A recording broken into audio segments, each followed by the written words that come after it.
And what I found out when I prepared this is saying that it's not that we're not doing decisions, but I think the problem is that we're doing too many decisions. So if we look over a day how much we're involved in, then suddenly there's a problem in relations to the more decisions we have to make, the lower the quality will be. And this is actually a specific problem in the sense that we get involved in so many other people's problems. Somebody wants the data regarding something, so we need to find out something specific that might not be that important, right? So having this saying, because there is so much information in analytics, and because we're tracking everything, and because everybody has an opinion, then we get involved in too many decisions, and the quality will fall. And it's not really magic, because it basically goes back to what Ibrahim talked about yesterday, that 95% of our time is done on autopilot. And we have all this amazing cognitive bias codex that makes stuff happen on autopilot while we think we're busy doing other stuff, right? So in reality, we are not controlling anything because our brain is flying the spaceship and making all the decisions. So, and I just found a few examples. There are 151 on this one. So this is something to pick from. So what I'll take you through is a couple of them. So this is your brain automatically finding familiar looking patterns. So anybody who doesn't see a friendly face up there, right? And I think this is interesting because can you not see the faces, right? We can't, our brain is automatically taking control of this and actually forcing us to see things which are they there? Is that the friendly face of a pipe? Maybe in Harry Potter, right? But so we see all these things that are not there, and it comes automatically just as once. There's no hesitation. The first thing we do is we look for these familiar patterns.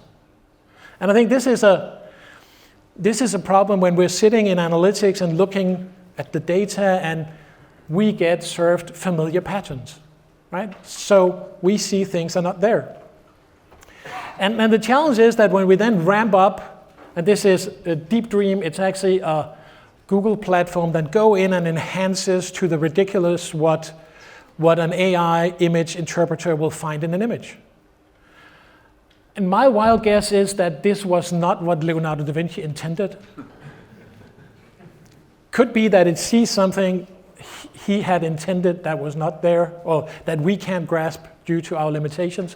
But the problem is saying, if these are the tools we rely on, if this is the bias we build on, if we crank up this AI too much, then suddenly the thing that is supposed to help us is even helping us to become even more lazy and making even worse decisions, right? So we have this problem going back, and this is the extent that we can do, right? This is when we get AI help.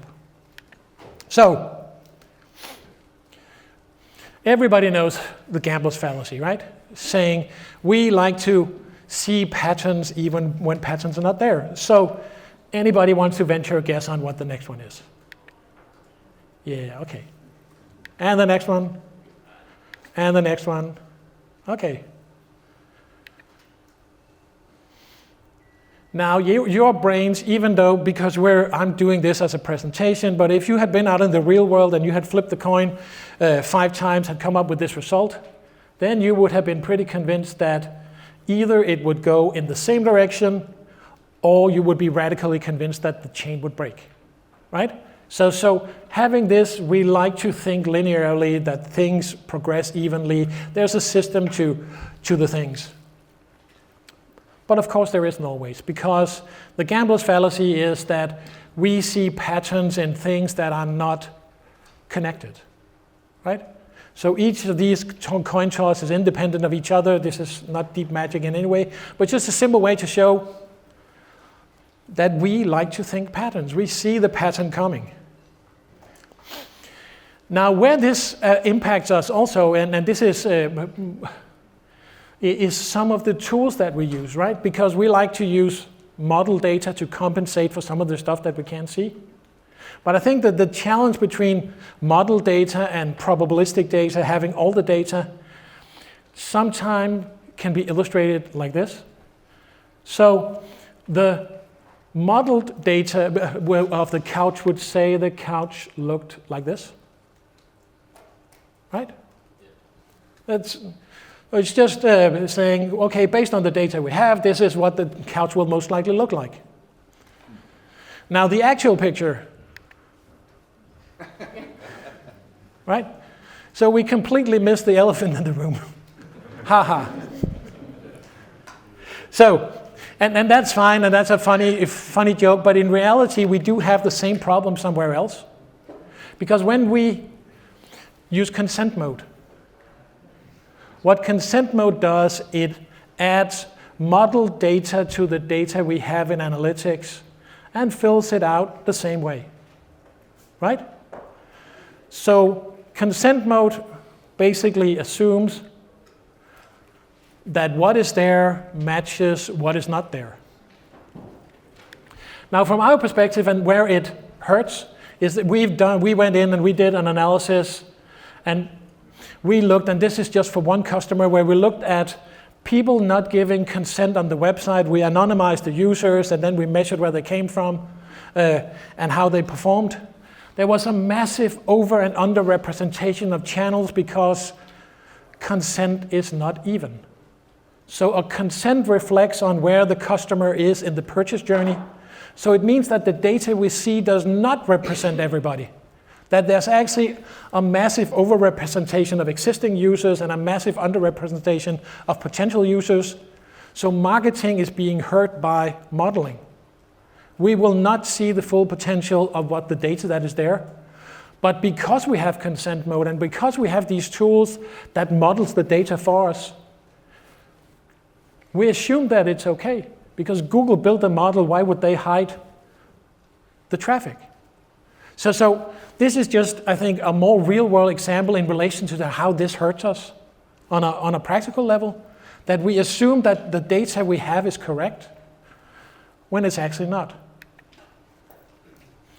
And the next step, of course, comes to when we start doing predictive modeling, then it becomes even more complex, right? That's a presentation for another time. Now, if we look at the last one, confirmation bias, it's a classic. We will find the data that supports what we already think. And this is not our normal way of thinking. This is just because we have too little time.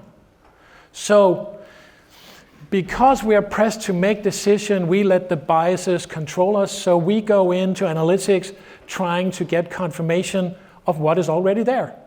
So we think, okay, it was a great campaign. Right? We see what is already there. This is an easy interpretation, right? But if we looked at data a bit longer, then there was suddenly another story. Right? So having that approach, well, actually, can you share some slides on the success of the campaign? Right? This is, as an agency, this is the question you get internally in the organization. But this is confirmation bias in its ultimate. Somebody in the organization comes and asks you to be confirmed in their opinion, and it's your job to confirm it. So will you go in and spend some of your limited decision energy to challenge them, saying, hang on, this is not the way we do it, right? And yes, you should, but if you don't have enough, if you're already busy, if your plate is already full, then the challenge will be there, right? And this is kind of the case. So we see this all along the way, how the models that we do and the processes that we have, along the way, because we're busy, they get polluted by errors and biases, right? So we actually increases the problem exponentially over time because we basically undermine our own models more and more because we're so eager to use them because we're pressed for time that we will push them to where they're not supposed to be. We need to give them more room. So back in your head, this is the problem, right? The biases are in control. So even if we are analysts and we know what we're supposed to do, we will cut corners and let our minds run the race.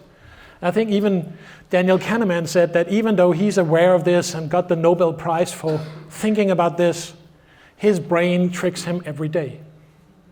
Right? So it's nothing that we're weak, it's just our brain is a much more, yes. So what's the old joke saying? I used to think that my brain was the most powerful organ in my body until I realized who was telling me this.